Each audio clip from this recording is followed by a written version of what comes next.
A streetwalker knocked on the wrong door and even left her clothes outside the door, scaring Andy half to death. Fortunately, he was a gentleman, but to the streetwalker, this seemed too reserved. She immediately got to the point as soon as she entered the room. Coincidentally, Andy's wife happened to witness this scene. Just as Andy had thought, the woman had intended to go to room 901, but ended up knocking on door 902. After realizing her mistake, she quickly ran off. However, his wife couldn't shake the feeling that something was off. Sure enough, as soon as she left the house, her husband changed his expression completely. Andy was relieved to have avoided a disaster, but when he got home, he found his wife sulking. He thought it was because he had slipped up earlier, but to his surprise, his wife said that 901 was her good friend's place. The woman was so nice, and her husband seemed so proper. It was hard to believe that something like this had happened. Andy, feeling guilty, tried to reassure his wife not to meddle, but later that morning, she arrived at the door with a cake.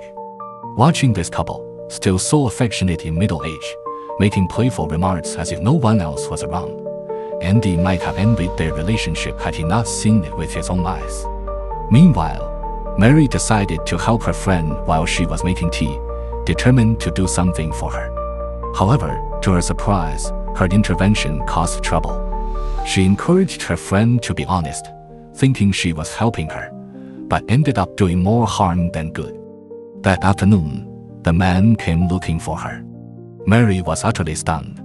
Looking at their happy backs, she realized that the fool was actually herself.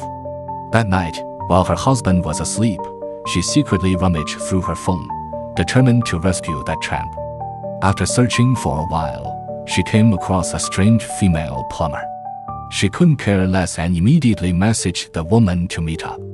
To her surprise, the woman's sixth sense was eerily accurate. It turned out that the plumber was the same streetwalker from that day.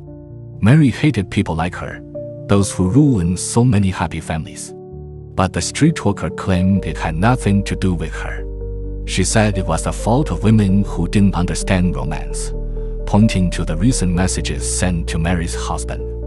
"Isn't this what old couples are like?" she said. The messages were full of mundane daily details, but the woman argued that romance was everywhere.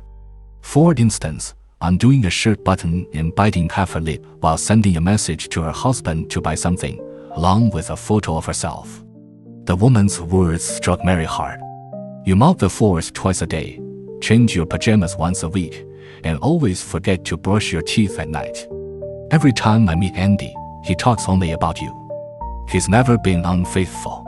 Watching the woman leave with a confident stride, Mary seemed to have a realization. That night, she didn't cook the usual economical home-cooked meal. Instead, she prepared a candlelit dinner. She put on light makeup and wore the long dress her husband loved. Andy thought it was a special occasion, but to his surprise, his wife simply sat there and listened to him talk about his work troubles for half an hour. Afterward, Mary generously displayed the new techniques she had learned. From the hungry look in Andy's eyes, it was clear that long-lasting love alone wasn't enough sometimes. A bit of special flirtation was needed too.